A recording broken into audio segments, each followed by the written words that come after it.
You guys, I mean, we should almost just, I mean, I guess it's better to have the screen.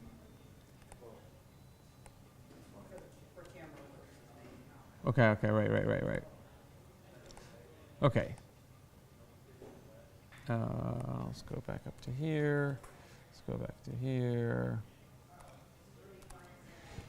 Okay. So you're in. For sure you're in. You've seen this, but let me show her this. Okay. Did you take the workshop on the normal 3D printers? You don't have to. That wasn't a prereq or anything. I'm just asking. Okay.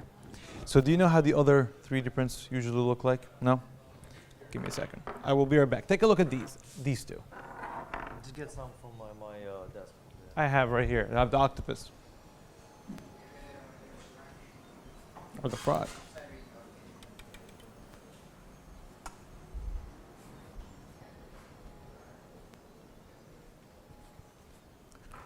Okay, so I'm going to just sit in this table. So notice in here, you see these layers?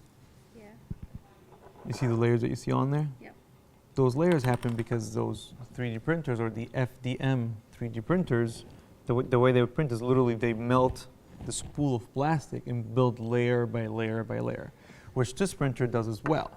But do you see any layers here? Like, I mean, you definitely can't see them, but can you see the difference in size? Mm-hmm. What about in here? Can you see the layers? You can? Yep. Okay. Is it here? Oh, it probably is. There's definitely layers. I can't see them with my eyes, but What? I don't know, I have bad eyes. Oh God. But the difference is that the quality in what this is what's called the SLA 3D printer. You can come in. That's fine. Oh, here. Just, you want to. The quality in the SLA 3D printers, you're fine, is so much higher. You can print usually down to 50 microns. You guys know what 50 microns is? 50 microns? Okay, unit of measurement, like 50 micrometers. Micrometer? Yeah, I think so. Times 10 to the negative 6. Yeah, alright. Yeah, it's like that times 10 to the negative 6. That's how tiny this thing can print. That's the quality of each layer. So each step up, Yeah. it's that small, 50 microns, every single layer, up, up, and up, and up, and up, and so on. So that's why these models in the SLA, the best thing about what, the main difference on the SLAs, which I left there, we're going to go over there in a minute, is the quality that it can print. Okay? And that's what sets it apart. It also takes a while, just like the normal FDM printers. They take a while. And also, you have to have an STL file, which is the same thing. Remember, oh, you weren't there. Were you there for the, Yeah, I think so. the summer? I don't remember, the Lulzbot one. Were you there for that? Okay, it doesn't matter. So any 3D printer that you usually work with, yes, any 3D printer you ever work with, you usually need a type of file. All the 3D printer is just a tool. And that tool will print exactly the file that you give it. And that file is called an STL file. Let me just write that up. Write this down. So an STL file. That should be the extension. STL file. That's the type of file that you need for 3D printing.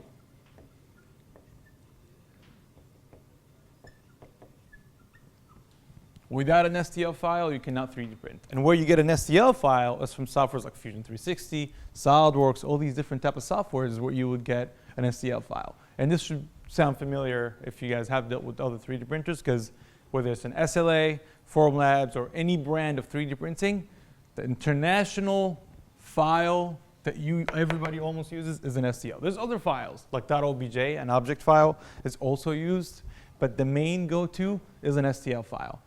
Without an STL file, you cannot 3D print. Now, some of you might not know how to use computer-aided design software.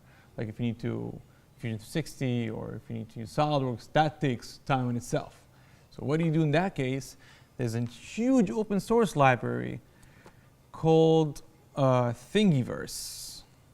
Okay? Now, this is kind of like an open source library people have designed. I think there's about 3.5 million STLs in there of anything that you can ever think and look for and whatever.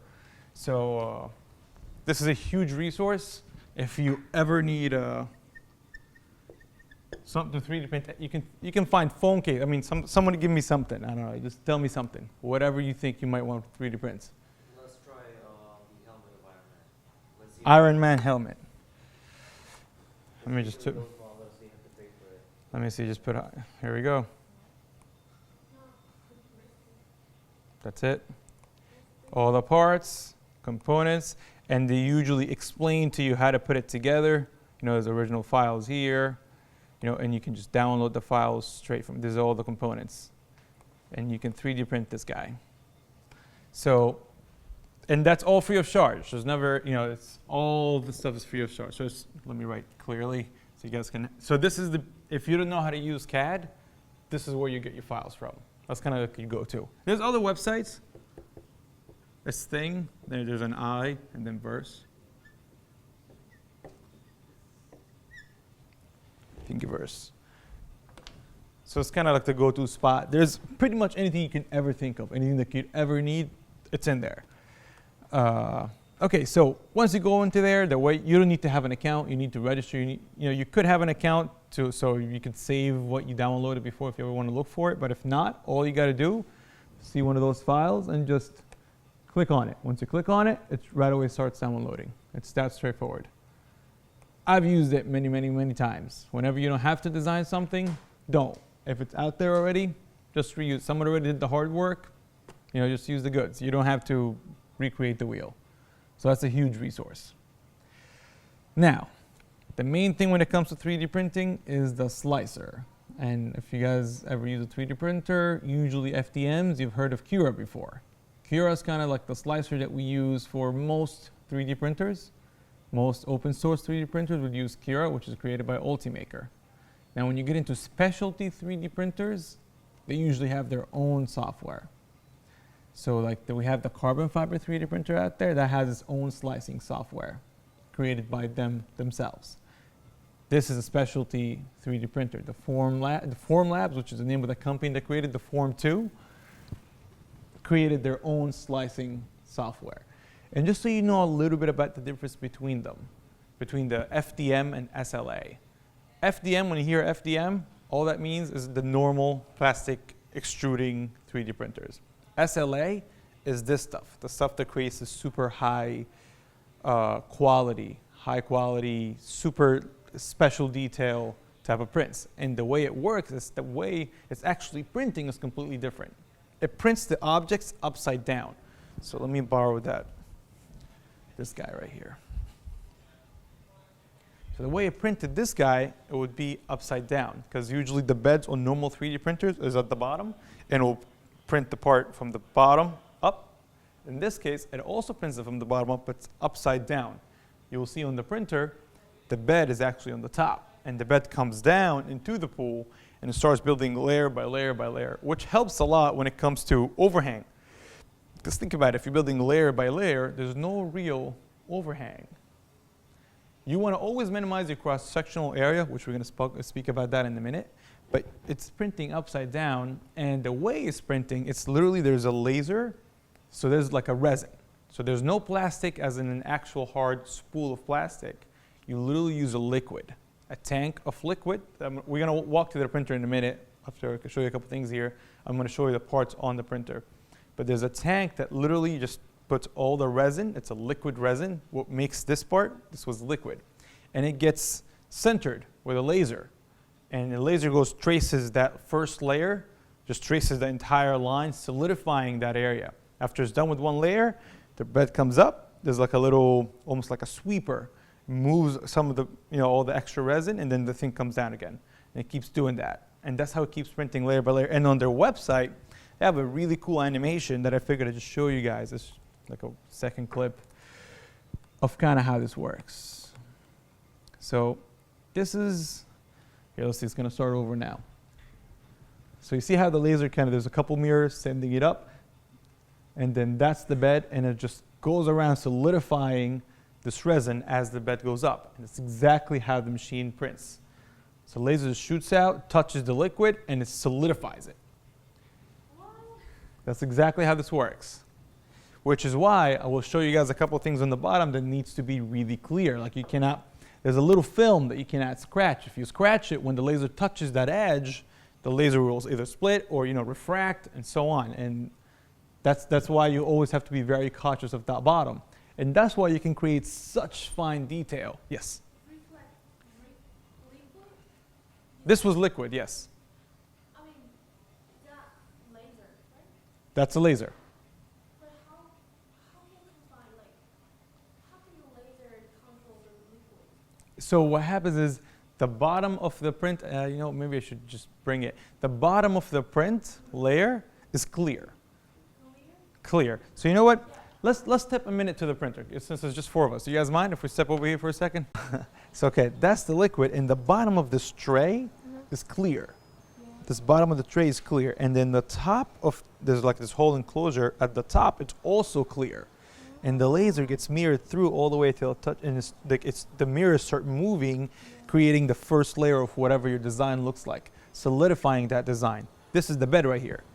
Look at this. This right here, that's your bed. That's usually on the 3D printers at the bottom. So in this case, it's upside down, and when you clamp it in, this bed goes down. It does the first layer. Once it's done, the bed comes up. This would go to the other side. Correct. So it would look like this. Wow. And then it will just create it from here, and as it keeps going down, it'll go up and up and up and up more and more and more and more. Yeah. So that's how this would work. And then after every layer, it'll keep doing this. This kind of clears it. And I'm going to show you guys how to set this up. I'm going to show you guys how to make sure. So the resin has been sitting here for a while, and since the resin sits there, is actually the resin can cure, which is a very bad thing if it cures in there before we use it. This tank right here, this is the tank. This would be full of stuff. This is where all the resin is. So we put this in, we open the cap, and that's how it starts pouring out the resin onto this tray. So you can replace the trays. They have covers, but it's usually not preferable, and you always have to make sure that this is closed. This orange coating actually has a purpose that prevents the inside to cure and solidify. Because if you leave this even a little bit open, it'll become more like, let me show you. So isn't it like ultraviolet light that cures it? Correct. UV, yes. And that's why these guys are here. But I'm going to show you what these guys are. This is kind of post-processing for the prints. So I'll show you guys in a minute what all these do over here. So we're going to come right back here. You do not want that. Yeah, you want that solid. Correct. But to get this is more than just printing it, because after you print it, there's another step which is called a wash, and then we have to cure it.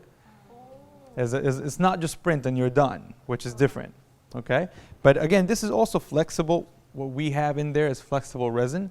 And flexible resin, if this were to cure, it would be, it wouldn't be the sticky. So if you touch this, it's a little bit sticky.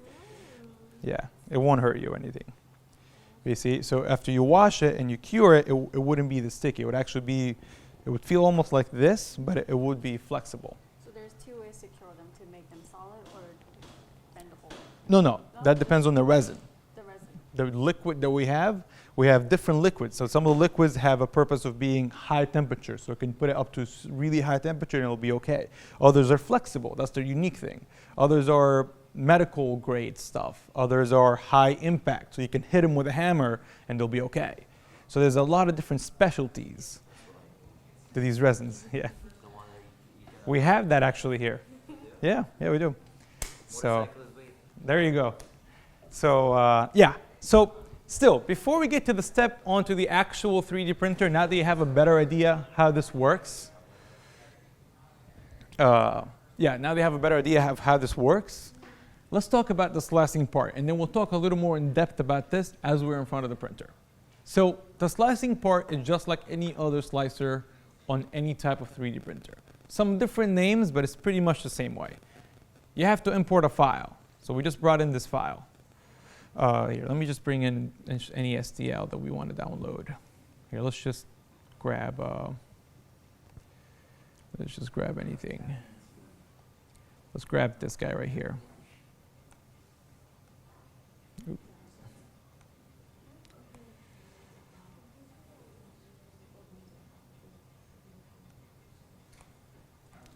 So you can just import. Oop, you can just import. So right now we just imported this part. It's a huge part, perfect. So I just downloaded this part. That's part of the Iron Man filament. What happened? Download everything. Well, we can't fit everything. That actually is designed to be multiple parts. But the thing is, when this comes, it's actually a perfect case because you see how it's too big, bulky, kind of looking. So let's just minimize this. You can always maximize the full area. It's preferred not to. Don't try to do that. Usually you want to be at least, you want to give some room. Have some room, and you'll see why in a minute. So this part is very angled. There's a lot of, what we call overhang, so the part is kind of a little bit difficult to print, and a lot of these other features. First thing you got to know is I would always recommend have a mouse, which I do not right now, but always have a mouse. It's a little bit more tricky to use with a touchpad. But if you use that computer over there, which is connected directly to Formlabs, everything is pretty set up. Everything is in there. The printer's already in there, everything. So how do you move? You see this little user interface in here? This kind of little globe. You grab each axis, and then you can rotate the whole model around its central axis. So I can rotate it this way. I can rotate it this way, whatever you see fit, right? And then it's telling you, well, look, this software tells you a lot, which is not unseen and usually in FDM or FDM type of slicers. One of the things I like is always gives you warnings when something's like outside of bound or whatever. And the most preferable thing that I have is this right here. See this printability option with a pass or fail? It has a built-in almost analysis that based on all your settings, how likely it is that your print will be a successful print. Don't ever print and if it says warning or fail, always make sure it says pass. Once it says pass, it'll be like a green, if you have thumbs up, it'll be thumbs down, it'll be a green thumbs up. And that's how you know you're most likely, look, there's always room for error. It's not perfect, but it hasn't failed so far. And if you read reviews online, a lot of people say, it's, if as long as it's thumbs up and it likes it, you're good to go. Not always. As you get more comfortable with the machine, there's certain things that the machine is always over protecting, over making sure that, okay, this will work. So it'll add a lot of support, add a lot of the rafts, and it'll angle it to the perfect angle and do all this stuff, but you're using a lot of your resin. So sometimes you're going to be more efficient with that, so you don't want to use all these extra precautions, but you only do that when you get a little more comfortable with the machine. Okay, for now, make sure it always says passable. And the way to do that is, well, first, you always want to make sure that your model is inside of your print. Right now, we angled it so much that it just doesn't fit all together. You see how from this view, there's no way that this box will fit. So we can bring this back up, more like this. Now we're on the inside. There. And this little arrow right here is to scale. So you can go up and down in scale of the overall part. So focus on that. So, and then you can also do that from here. So you can go back to, 1 would be 100% of the scale. And then you can go back to, say, 0.6. That's 60% of the scale. And then you can just, this is kind of telling you overall dimensions and size. I usually just like to use this right here. And when you model it yourself, you'll know different printers have different print volumes. Look up what the print volume of your actual printer is and work from there on modeling your part in Fusion or in SolidWorks or in whatever software you use. Now, once this is done, you see how right now it says printability and it tells you kind of a little bit like, okay, this is not gonna, what's good, what's bad, and whatever. One of the first things that kind of fixes this right away, forget the orientation, you go under here. This is very straightforward. You go under supports. And under supports, there's a couple settings I'm going to talk about in a minute. But when you just go to auto generate, you just click auto generate based on these preset settings. It takes a little minute to load. Some of the stuff will change, and you'll see what it's going to do. And we'll talk a little bit about why it does that. But as usually the process goes, drop the STL in, go onto the supports, set the supports that you want, and it's pretty much ready to go. It's that user-friendly. But you put in more work when the print is done. Because again, I'm going to tell you guys about all the process and steps that you do have to take. It'll take a minute. So right now you can see over here in details, okay, it says what type of resin do we have. What I like about the Preform. This software is called Preform, by the way. This is called Preform. The name of the company is called Formlabs. That's the name of the company that made this printer. Is it Form 2 or Form 3? That's a Form 2. Formlabs is the name of the company. Formlabs, the printer that we have is called Form 2. And the software that we're using is called Preform.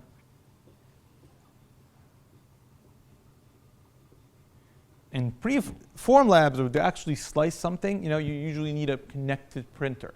If it's not connected, some of the softwares, like we have the Volterra, will not let you do anything on their version of a slicer if the printer is not connected.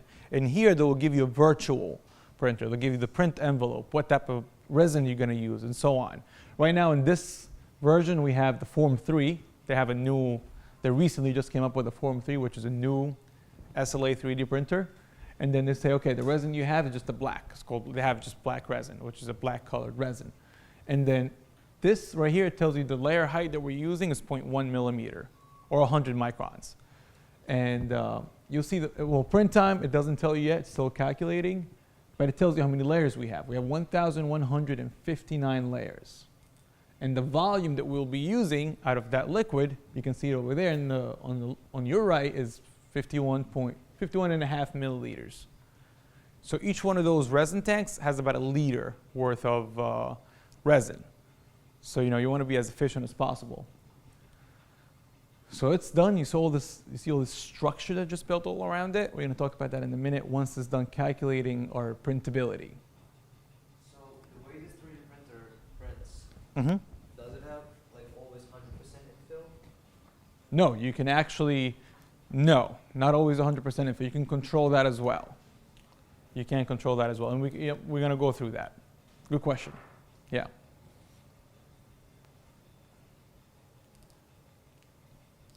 It's taken a minute. It's because my laptop is like 7 years old. But yeah, it's barely surviving. How long did the Preform software take for you to install? I installed it right before it came in on my laptop, so it didn't take that long. So it's been hanging for 5 minutes. That's your laptop. Probably having issues, yeah. So you can also have multiple files open. You can print multiple files if they're smaller, and you can fit them all in together. So that you show you the model list over here. You can work on take on and off by just unchecking this check mark. So we picked a big file. We should have maybe stuck to that little symbol that we have at the beginning. So this will take a minute. So you would use this 3D printer only if you have a complicated model. If you have a complicated model, or if you need a super high quality print, What if you're printing a toy? This will not be okay with that, right? because it's so much more expensive. You see, the resin on these things is like a couple $100 for a liter. Unlike the spools of plastic, we have they're like $30. So that, it really makes a difference for 1 kilogram, which is almost, I guess, equal in density overall, but it's much cheaper, much cheaper. And we can only buy this from Formlabs, the resin. So that's another stop to the whole thing. And you can go on their website. They have a lot of really cool new resins. They have high temp, they have flexible, I think they have now glow in the dark, they have dental, they have medical, they have food grade. So you can actually make molds to put in food. And it's like edible, so it won't be like poisonous or anything to you when you eat it and so on. Okay, so finish calculating is totally tell you, okay, if you print this way, it's totally going to print. And let me show a little couple things about all the structure that I added.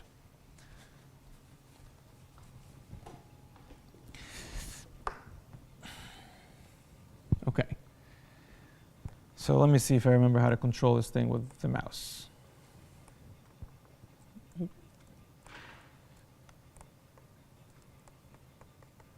Okay. That was my fault. Okay, so first thing is it added a raft. You guys know what a raft is? Okay, so a raft is like, how like a raft on the water, like a life raft, a flat piece of thing that you can just hang on to. That's literally what it did. So you see this bottom base? You see this bottom base right here? So that way your model is not directly in contact with the bed. It doesn't like to do that. Because sometimes the bed could have a little scratch. Sometimes there could be, it's bad for leveling if something, something is off. So a raft is a nice thing for adhesion.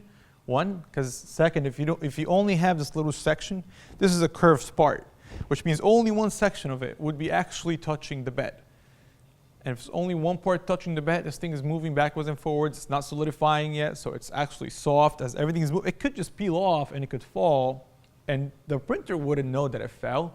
It has no sensors or anything that can tell it fell, so it'll keep on going trying to build this thing, wasting all this expensive resin of yours.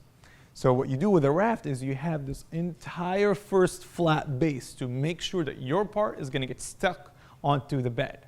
And that's what this is for. And now remember, we're always printing upside down. So this is all going to be upside down. So we have gravity also pushing downwards. That's something we should think about now that we don't really think about on the FDM ones. So gravity is also working against you.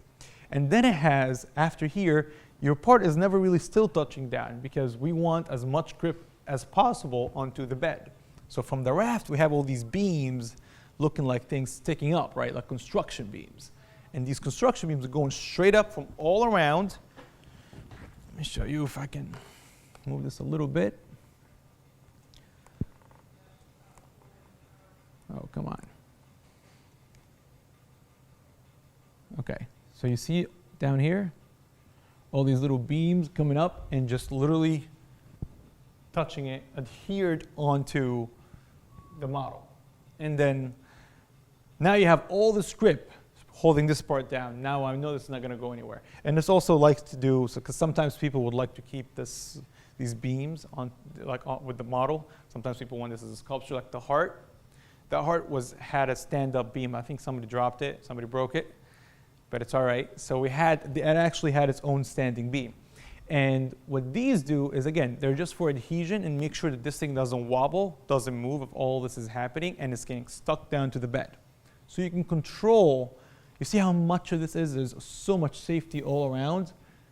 So what you can control is how many of them are there and the diameter of these touching points. You see this little point right there? You can control how big or small that is because after you take those off, those are meant to come off. So once you take those off, it'll leave those little dots all over your prints. There's ways to cure that. There's ways to post-process that and make it go away. But still, it usually leaves a little residue onto your model. So that's not a good thing. You want a nice, clear model. So the way you would do that is first the density right here. So you can go between, I think, 0.5 to 1.5. So if I reduce this to 0.5, oh, it's going to take a while. If I reduce it to 0.5 and I decrease the diameter of these points touching, so actually I'll decrease to 0.5 and I will increase the size of this. So I'm going to increase this to 1 millimeter. Oops. I'll increase this to 1 millimeter, I decrease the density of the overall supports, and then we're going to click auto generate and see what happens. So what I just did now is I decreased all of this extra support that we have sticking out by half. And I increased these touch points that used to be 0.6 millimeters in diameter to 1 whole millimeter. So I have less stuff going on, but a lot more grip. Because the bigger that is, the more grip you have. So right now it'll be creating, and when it does generating the support, it's not only creating the path, the tool path, for the laser to walk through, it's also calculating in the background the chances of this passing or not based on the collected data that they have. So that's always a thing. You want always those 3 checks over there. You want them to be, checked up. So as that's happening, that's pretty much, once that's done, we just select our printer and then you click print. And now we're going to go over to that. We'll let this just finish up. That's how straightforward this is. You need an STL. Once you have an STL, you bring it over into here, you import it, you got to move up, down, make sure what it does when you click auto generate, you see how the part moved up and it bent it its own way? It always makes sure that looking up from the top, you have the most minimum cross-sectional area hanging out, just doing nothing. So that way you have all of like that support, because it's printing vertically upside down. So yeah, it's almost done. Okay, so now you see how this is a lot less now, down here at the bottom. As calculating the passability in the back, we can take a look at this. You see how it's a lot less, but you see how the touch points are way thicker now? You see before how they were tapering in, but now they kind of look much thicker, so now we have a lot more grip. So, going around this model, looking at the front, a lot of the overhang at the top. Remember how, you guys know what I mean by overhang? No? Some of you do, some of you don't? Okay. When you have an actual 3D printed part, right, on a normal FDM, so remember, FDM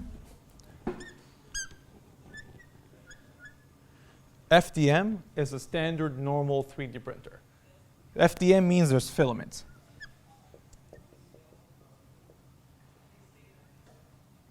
Oops. Yeah, that was right. So filament means there's that roll, the spool that we know, and it kind of goes into this hot glue gun shaped thing, and then it just melts it and puts it layer by layer up and up and up and up, building the normal 3D printers that we know. This, what we have now, is called an SLA. SLA 3D printer, which stands for stereolithography, which you don't ever need to know that. All you need to know is the SLA will print with the laser like we saw in there.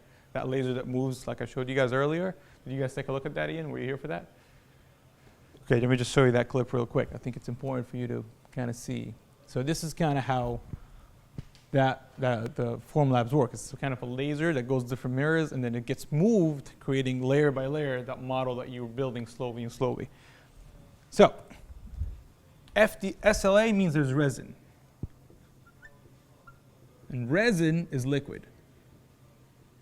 Oops. And when it's a liquid resin, this is not that big of a factor, but you do want to pay attention to, let me see, does the blue work? Perfect. So you have this model, and you're building a shape that looks like this. Right? And if you're building a shape that looks like this, think about it. Gravity right now is pushing this way. That's FDM. We're talking FDM here. Normal 3D printer. The layer builds this layer, this layer, this layer keeps going up and up. When it gets to here, it'll try to build, and what'll happen, there's nothing to hold this filament up. This is just air. There's only air here. There's nothing else. So this will just spool, and it will end up giving you a failed print that we actually had some before. I don't know if you guys passed by, you saw the big purple spool thing. You guys didn't see that? Somebody printed something and it didn't work out, and it looked like this. It was like this crazy looking like thing. You guys saw that? Okay, yeah. So that happened because in their case, the filament got stuck onto the spool itself. But there's multiple reasons. But spaghetti, whenever you see this, it's a failed print. Don't try to resave it. It's done. Just take it out and start over. You'll be saving time. In this case, we're printing upside down, so our bed really looks like this. Our bed is upside down. So we have all the space at the bottom, right? This is kind of like the tank. So our bed looks like, sorry, can you guys see that from down here? Is my laptop covering something? Can you guys see that? Okay, so the bed looks like this. This is dying. I'll use the red again. And this bed is coming down, and you'll be printing the same shape, right? So it'll look like this and like this. But you'll be printing from here on and on. It'll be solidifying this. So can you just print this straight just like this? Probably. But there's still nothing holding down onto this area. And it'll most likely, with everything that's moving around, the liquid pushing it all around, it will fail. So that's why it creates these simple little structured beams, this little raft at the bottom, and it sends these, and angles, it would angle this whole shape, and have it looking more like where the minimal cross-sectional area kind of would be. I guess this is kind of the smallest. You see this area this way? That would be kind of like the smallest area going on. So it would build more like something looking like, it would angle it this way, and you would have the shape looking like this. And then it will have things sticking all over around like this. it'll be a lot easier to print the model looking in this direction. And then as it builds it up, it'll start from here, it keeps building up and up and up, and then it tapers inwards, and that's how you'll have your model. And that's why it does this. It kind of looks for the minimal cross-sectional area where it doesn't have to build all these crazy grids going upwards. Now, once that's done, you see how at the top it says printability, this is not going to pass? It thinks there's not enough, telling you right there, you don't have enough support or enough structure to hold that part. That part is most likely when you get to that part, it'll start either dingle in or warp in, which won't allow the rest of it to print right. Let me see if I can get in there.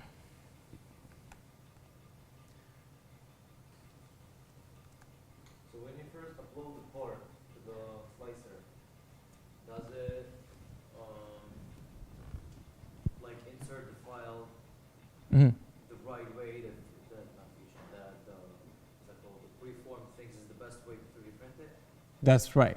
So like before You click auto generate and it'll auto do it for you. It'll auto add, because the way it is right now is not the best way to print but I changed the density, I reduced the amount of, like it wanted to have, usually this density must be on 1. And a 1 means it's the normal amount of density that it usually uses on all these supports going up. I just told it, no, go by half of that amount. I adjusted that part, and look, I told you, this is not gonna pass. Do not print this. This angle right here is gonna warp in. Something's gonna happen in this area, and it's not gonna work in your favor, which is why you usually, this is so easy, when you upload the file, keep the settings as is, and auto-generate. Unless you're printing something super crazy that you know you've been familiarized with this machine, and you know it will work, do not try this. Do not mess with the settings. Always keep the density at 1, and the touch points at 0.6 millimeters. Always remember, 0.6 is usually the go-to touch point. Look at that, passability is done. It likes everything. There's no red spots on our print, which means we are good to go. This print with this structure, this will give you a 100% success rate. Now 100%, you know, it never failed so far, but something could go wrong. And that's the part when we go now to the machine, again, is when you guys, I'm gonna talk about more in depth about what the things to look out for. What usually starts to solidify and go bad after a while you leave the machine on. And again, remember, as we said before, whenever you go onto the machine, you open the top, always double make sure that it's closed all the way down. Otherwise, that resin that we have in there will solidify. And then it's there, we wasted a couple $100 just of, you know, a chunk of resin just sitting in there. So once you click done, we just go click this orange right here, this little orange circle, and that will send the print job straight to the 3D printer. And on there, it will tell you, okay, did you send this job with whatever name you have? And then on the machine, you say, yes, print, and it will start the printing process. So let me just make sure we can, perfect. We can actually head over, and that's when you click print, we can go over there and start over. So let's go towards the printer. This is the screen that you usually see. Whenever you see this, be happy. That means it's ready to print. Whatever you send from there will come straight to here, and you're ready to print. Whenever you open this, always remember, if you gotta remember one thing, is to always make sure this is sealed all the way down. This little orange coat, as we said before, it's not just for looks, it's a film in there that protects the resin, which is why it's still liquid looking and not like this one right here. See this? It's kind of like a little piece of gummy thing. So after this has been sitting a while, and after each print, there's a couple processes that you do have to follow and you do have to take. Okay. That's the actual 3D printer. This right here is called the form wash. What the form wash does, once you're done with a 3D print, it has all sorts of little resin still all over it. You know, it's still wet, and there's a lot of these extra spots, some extra structures on the inside and whatever. So what you do is, you actually just click onto right here. You go to open. Click on open. This would be filled with 2 gallons worth of isopropyl alcohol. And it has to be over 90%, you know, pure isopropyl alcohol. So you replace all your models, as many as you want. You know, you place them in there. You can have a whole bunch. Yes. Question. Yes. So when you take it out of the printer, it's still like Oh yeah. liquidy. So do you take the bed and put it in? No, you see, so it's not that the model is liquidy, it's been going in and out and all this resin. I see these two like rims on the side. Isn't that for the bed? You can. They have another attachment in there that you can slide the bed in there. You can put it this way. You can put the bed in and bring it down. You could do that. That's another way to do it. I usually would just place it. It should be okay. If you want to grab the bed, 100%. You can just go like this, and then you would just place your bed into here. Would you disconnect the supports first? If you're gonna do this, I would leave it as is. I wouldn't disconnect the supports. I would leave it as is, plug it in, and you'll bring it down. You can do that. Is that slight burning smell, just the resin? Yeah, he's baking the. That's good. That's good nose. Yeah, he's baking the board. So, that was it. So you can do this. You can do this, and then when you click on, we would click on start, and it'll just cycle in. But if I click on sleep, it'll do the same thing. It'll bring all this down. Sometimes, hopefully this time is okay. Perfect. So if it's a fragile part and you're cautious about it, and you care a lot if it has to be perfect, yes, you should probably put the bed in there and this will start. What I don't like is sometimes when you overfill this and with the bed and all this stuff going in, some of it might spill out. So just make sure how much fluid do you have in there. But yeah, the proper part, good point, Mike. Just probably safer part, just put it in and let it start doing its thing. It'll last about 20 minutes. It'll kind of rinse. There's a little, almost like a Dishwasher head, right? yeah, what is that called? It's a spread? Sprayer? A sprayer, not a sprayer, no. It is like a little wing that moves. It's correct, it's just mixing everything, making sure it gets, all around the little detailed parts and so on. So once you're done with that, it'll automatically just come up for you. And then your part, all the nasty stuff stays down and you should have a nice solid clean part with only some isopropyl alcohol around it. But it should be still mushy, so don't try to squeeze it or whatever because it's still not cured. The curing part would happen in here. So and from this point on, you've noticed actually, we have some tools that are hidden. We have some tools that are hidden back here. This little pocket has some tools in there. And on the other side as well, you have some more tools. And your usually go-to is you're going to use this guy. This is kind of like the most one I usually use. Sometimes you might need to pick a couple of things. So you could use this to get into little corners, to pick on supports. If you want to remove some of the little, remember the touching points? Sometimes some of them are a little stuck, they don't want to come off, so you would use this to just pull straight from right there. Because remember, this is still fragile. So once you do that, get in the habit, there's like a little back frames of what it goes where. Get in the habit of putting it back where it belongs. Yes? Since this is super fragile, and I assume this is built exactly for that printer and for that setup, can we use that for regular PLA at the end? This? I wouldn't mix them. It doesn't matter. This is just a tool. So this is not fragile. What's fragile is the actual print. So it doesn't really. So we can't use it? I wouldn't mix it. We have some. Correct. We have more, but this is just a scraper. There's nothing special about the scraper. The only thing that you would have to notice is that one side kind of tapers inwards and the other side is more straight. There's certain times when you use the one side that's tapered in and the other side was the sharper side. And I'm going to show you that now. Getting the print off, make sure that the side that's a little edgy goes towards here so you're not really scratching the bed. And try to usually gently squeeze from one side and get in there. Don't try to muscle it out. Just gently squeeze into there, pulling out the part. The only reason we haven't printed something yet is because a print will take about 4 to 5 hours, maybe a little more, 6 hours and so on. So try to squeeze this in when you take it off. When you take it off, you can open this guy up and you will place your print, or as many prints, it doesn't matter, right into here. And what this does, it's basically, it heats up and it cures the print. It actually has a UV light index in there, and then when you start the process, it heats up to about 60 degrees Celsius, and it starts rotating inside, curing your model. By the time it's out of here, then you're more than welcome to remove the grids, or if you want to remove them before, but you'll have a solid model just like this. So, going back to the things I want you to pay attention here, which is the most important part. This is what's going to take some of the time now.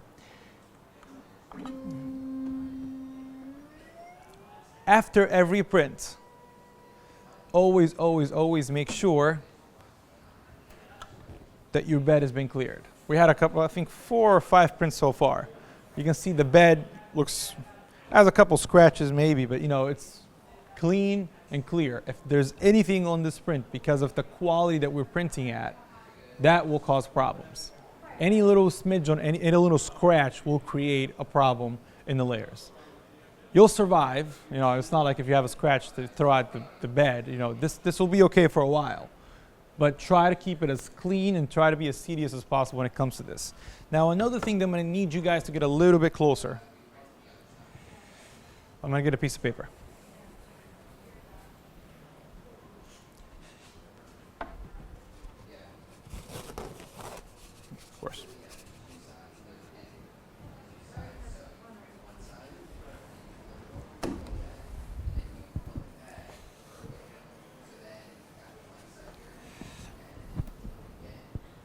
Okay. You guys got to get a little bit closer. A little bit closer. Okay. After every print, there's a little bit of solidification that happens to the bottom of this bed. The bottom of this bed right here is clear. It's a film. It's not really like a plastic. It's a clear film. So if you scratch this too hard this way, you'll pierce it. And if you pierce it, this whole bed, which we pay for, will be no good anymore. So, and even if you scratch that bed, that's where the laser comes in through. So if the laser touches that corner, it will diffract, or it'll bend to the other side, and then you'll have a bad quality print.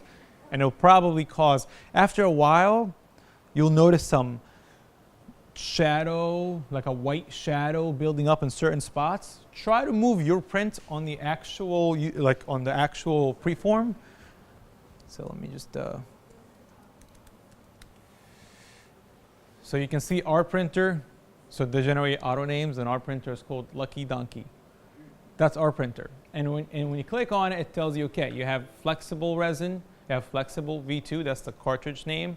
The tank, it's about 75% full. We used about a quarter of it already.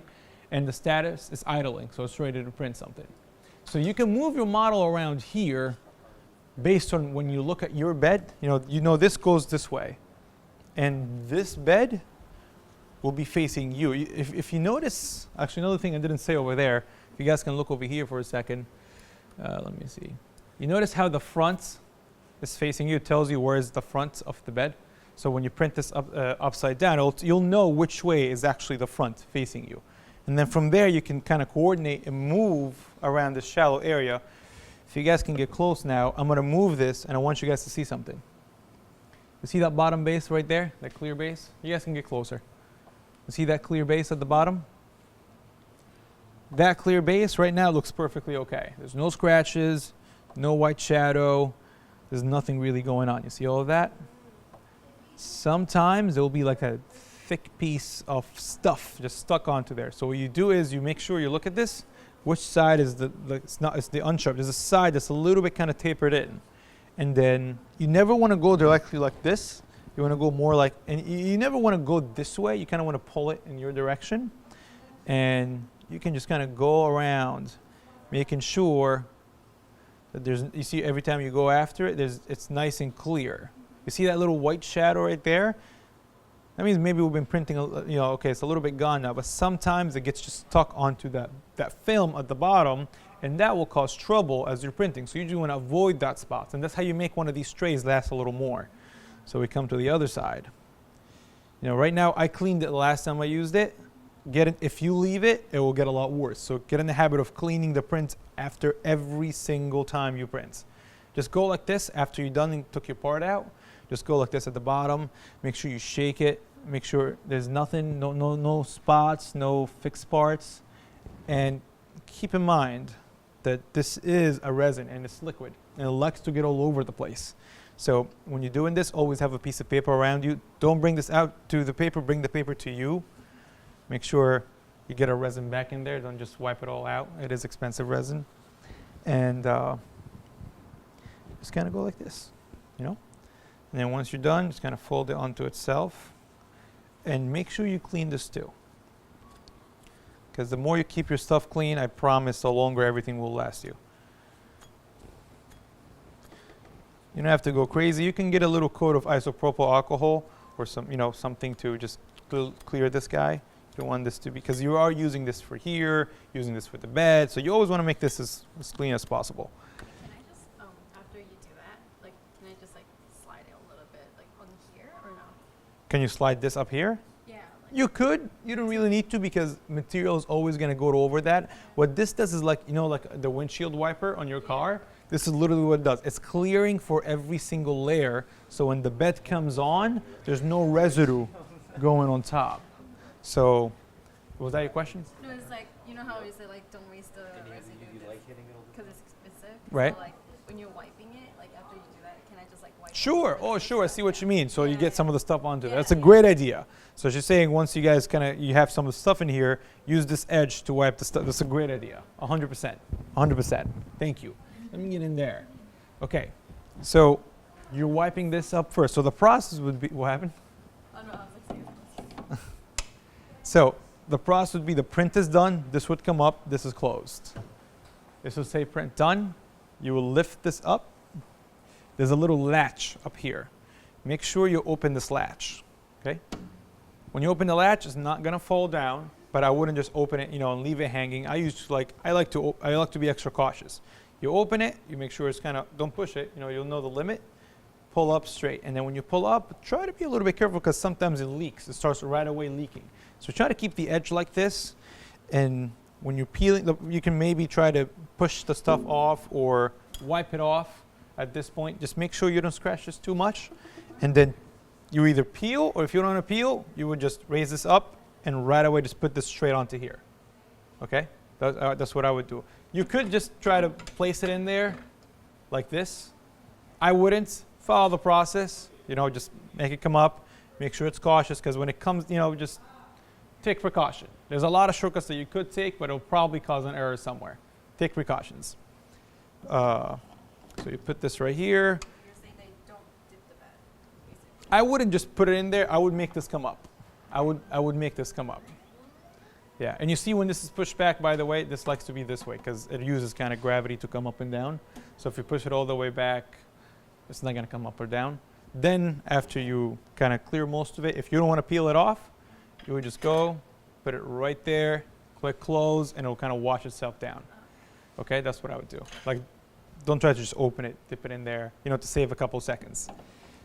Once your print is off over here and you remove it from, you know, that's done and you take it from here, clear this, clean the edges, keep the machine clean. Okay, like if you get it dirty, this gets dirty and fast.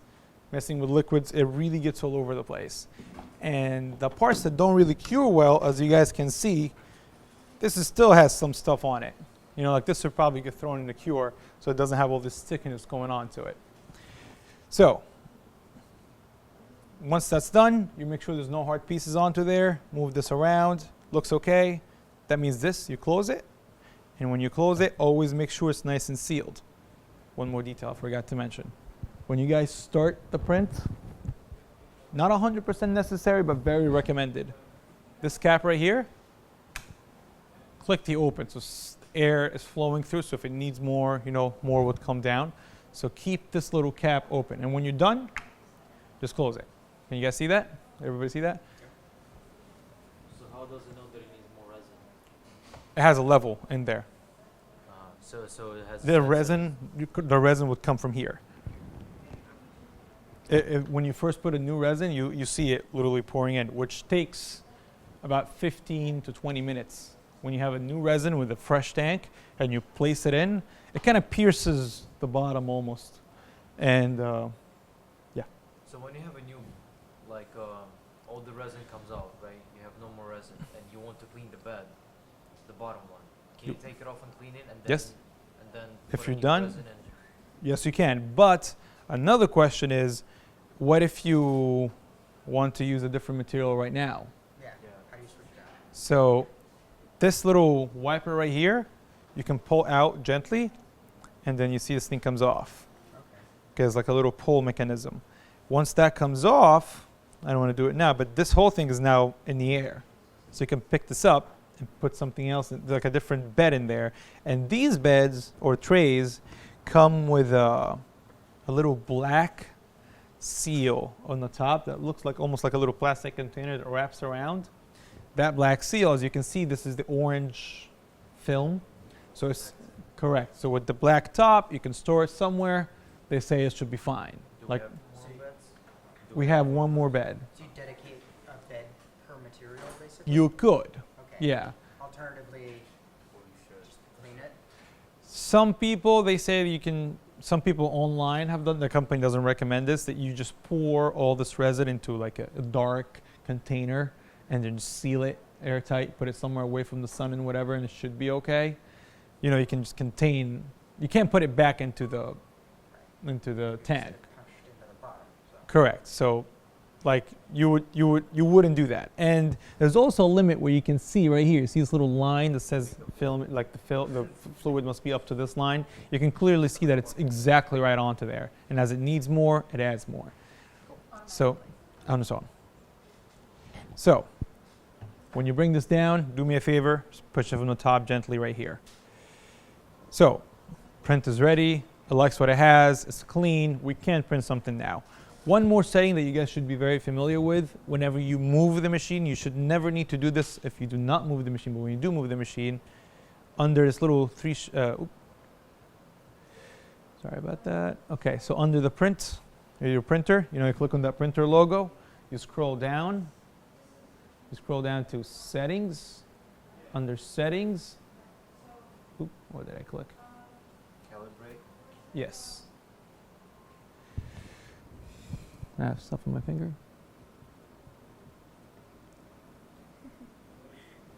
Is there stuff on the screen? When this stays on, and what I noticed after 2 weeks of nobody using it, or a week or so of nobody using it, the screen tends to freeze. When that happens, unplug it, plug it back, give it 10 seconds, plug it back in. Okay? So, print leveling. It has an internal level in it. And the way you would level this, you need a tool that I'm going to bring to you guys right now. I'll show you. Excuse me.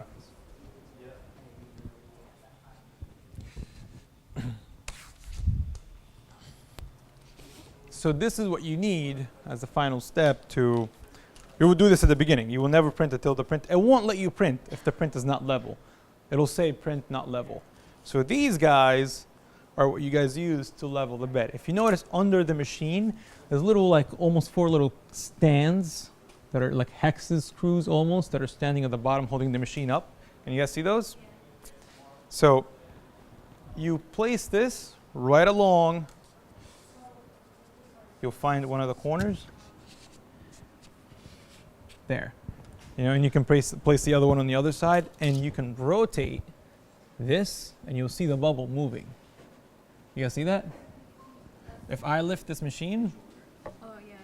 it'll be out of, you see that? Yeah. So whenever surface you put it, it'll make a huge difference if you move it 1 millimeter off to the side. We really had to sit down, and as long as you're within this blue circle, you should be okay.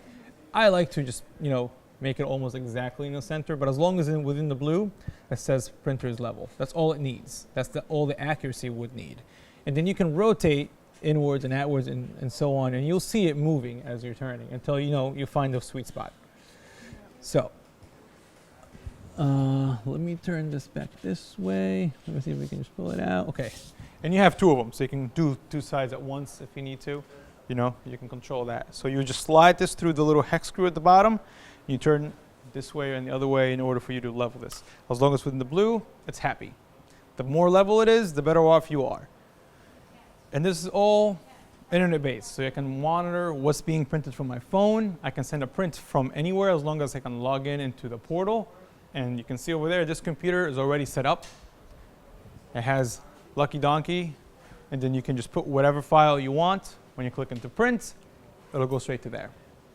Okay, and then Again, once it goes into there, you take the part out, grab the bed.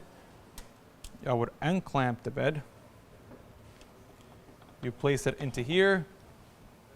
You let it do its thing. Comes down, washes. When it comes up, take the part off. You put it in the UV or in the wash. This is the form wash. That's the form cure. The wash is to wash all the extra resin, all this stuff away from the print. The cure is to solidify and make sure it cures the resin. So it's nice and solid. It has the final features that you guys were looking for. This thing rotates clockwise, counterclockwise as it's heating up and has a UV index in there.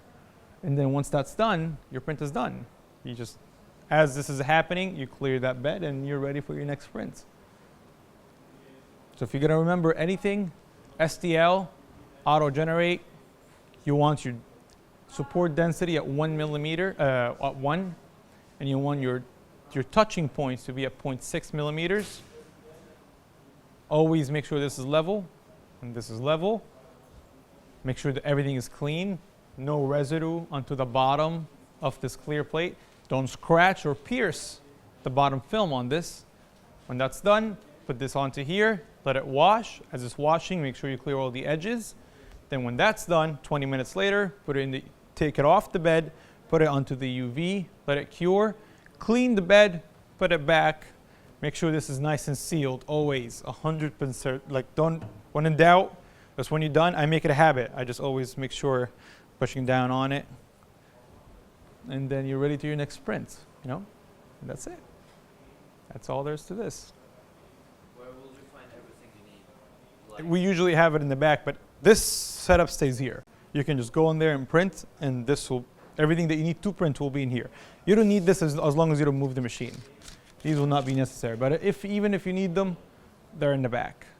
And Remote access from like if I install the form software on my computer, yes, how do I get into that portal? as long as it's connected to the network, you can log in. You have an account that's set up and associated with this printer. Oh, okay. Yeah. And it'll show up as a local Correct. neat. Correct. As far as you mentioned not leaving residue in the bottom tray, it's full of resin right now. Is that considered residue?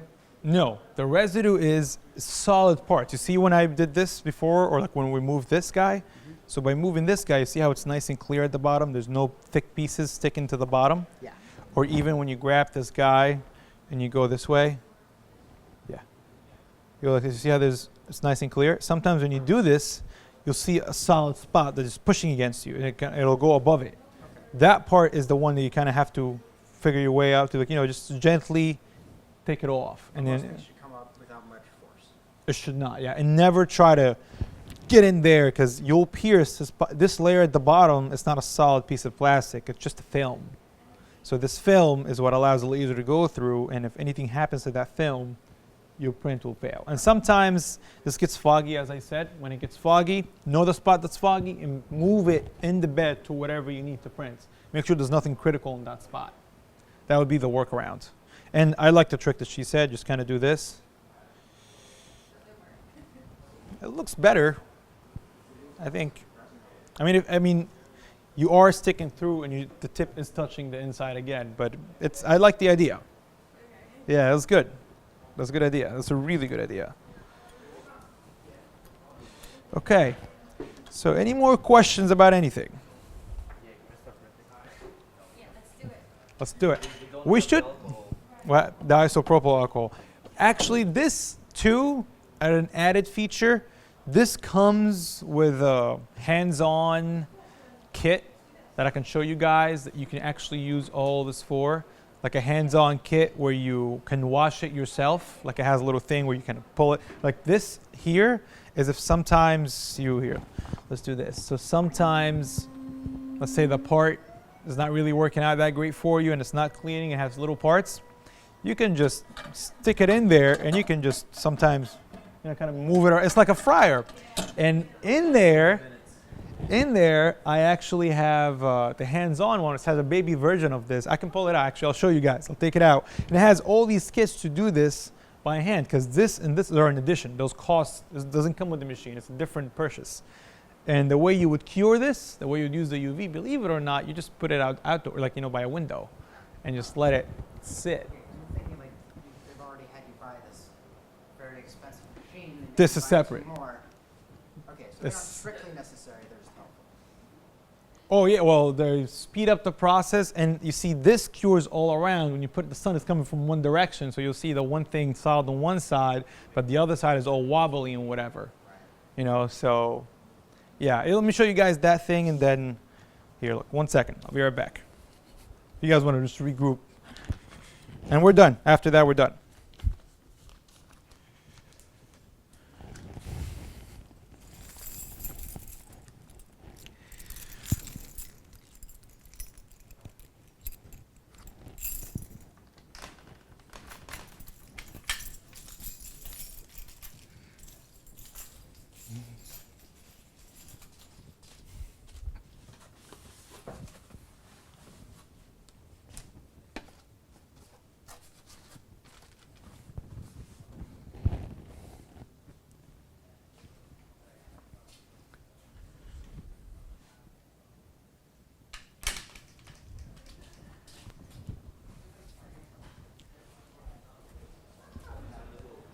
Okay.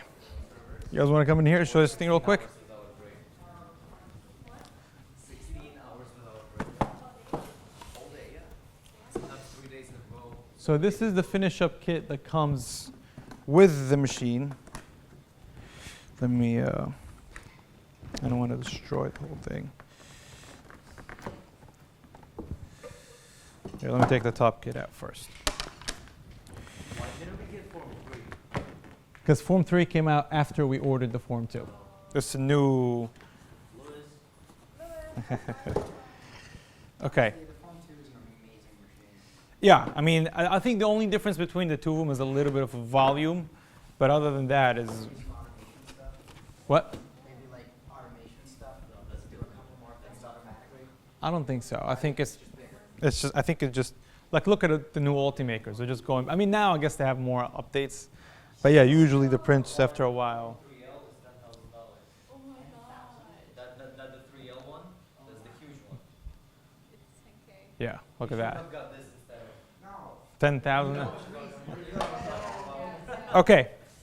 This is kind of like your setup thing, and they do have on their website, by the way, if you ever forget something or have a question, they have an amazing website with a lot of resources. They walk you through, like if you have how to install a new bed, how to put the new tray by clips as well. Just like in the Volterra, I don't know if you guys were in the Volterra, they have little clips that shows you, okay, you're gonna do this, and follow this. Here they have like a little exploded view or like a layout of what each part is. You have some wires and extra stuff, but this is a bed holder to hold the bed. So you can mount the bed onto here, just this way, and then you can hold the bed as you're working on it. You know, that's another way to hold the bed. Sometimes if you need to do whatever, you know, if you want to kind of clean it and you want to get in there, you want to let it sit or whatever. This is a bed holder. So with what we have, we don't really need these. This is a bucket that you would fill with isopropyl alcohol as you clean the part. This is what I would. Scraper? What? Is that an extra scraper? Well, why do I need it for the FDM? You immediately went where I was going. We have ones for the FDM. We have them. They're not out there? You gotta find them. Yeah, they're not there. Okay, then maybe we just didn't put them out, but I promise we do have them. I'll look for them, and if not, we can just use this. Let me look for them. This is what I was telling you. You put the parts onto here, and you can just go, you know, just... Yeah, well, this comes with the machine rather than those two. You know, this is kind of like for you to just kind of do your thing, wash them and whatever. So that's kind of like the extra kit that would come with this. That's what would come with the machine if you ever end up buying this on your own. Yeah, I got 4K. Yeah. There's money to that's right. That's right. Any other questions? Anything else? I'm sure I'll have questions as soon as If you have any questions, let me know. So you guys know it's like this little certification thing. If you have any questions about this during this, just let me know. I tried to be as straightforward with this stuff.